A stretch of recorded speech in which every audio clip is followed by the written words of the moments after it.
Bismillah ar-Rahman ar-Rahim. Respected members of the international press, ladies and gentlemen, today I speak not only as a representative of Pakistan Tehreek-e-Insaf, but as a voice of millions of Pakistanis whose democratic mandate was stolen in broad daylight during the 2024 general elections. In February 2024, the Commonwealth Secretariat dispatched a 13-member election observer group led by former Nigerian President Goodluck Jonathan. While this group issued a mild, generic statement immediately after the polling, it is unprecedented that for the first time in Commonwealth's 70-year history, Commonwealth Secretariat, led by Patricia Scotland, buried its own observer mission's findings under pressure from Islamabad. What should have been published within days never saw the light of the day, and it remains absent from the Commonwealth's website to this very moment. Similarly, the European Union also deployed an observer's mission in 2024. But like the Commonwealth, its report has never been released. European Union officials admitted publication could damage ties with Pakistan. Freedom of information requests, they were all rejected. A Commonwealth spokesperson has now admitted that both the government of Pakistan and the Election Commission were given this report, and that the full document will only be released later this month, alongside other Commonwealth Observer Group reports. But we must ask, why this silence? For over 18 months, the report was buried, and only after its leak do you acknowledge it?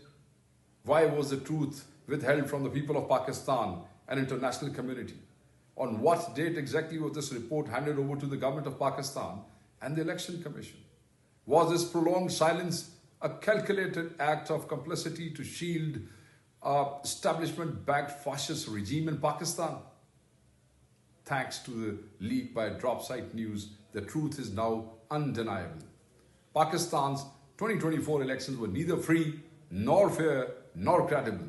I want to summarize a few integral points from the leaked report to show how PTI was deliberately excluded from the contest. PTI was formally banned, stripped of its electoral symbol bat, and forced to contest as independents.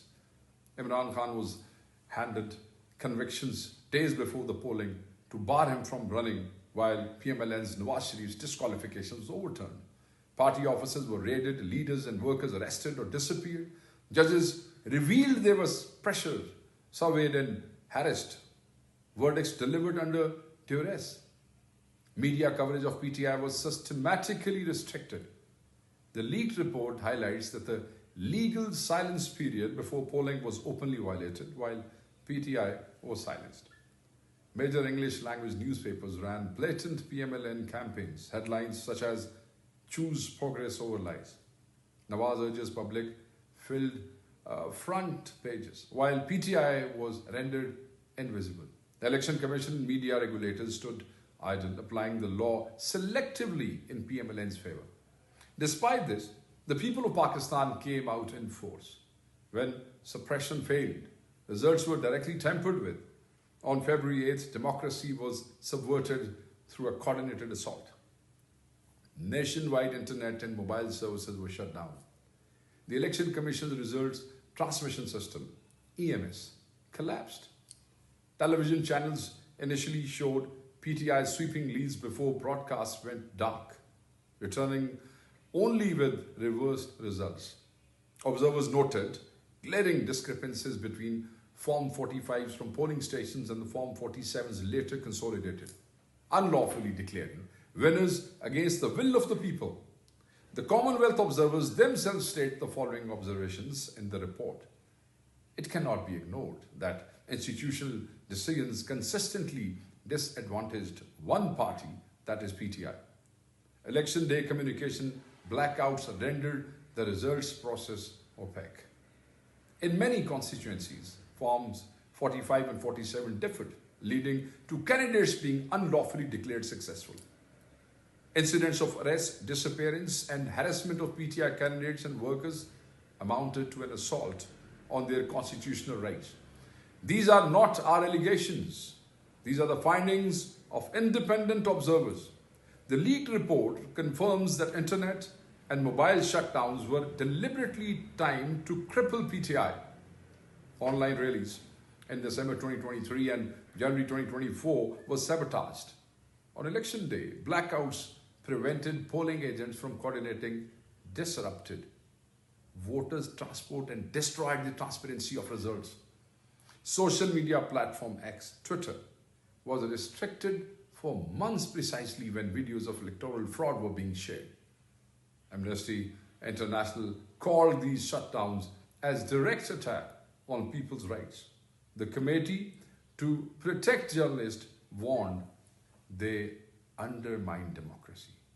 The report directly questions the transparency of the results of general elections 2024.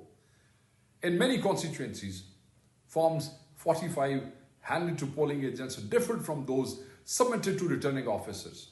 Forms 46 and 47 were altered, inflated, or missing altogether.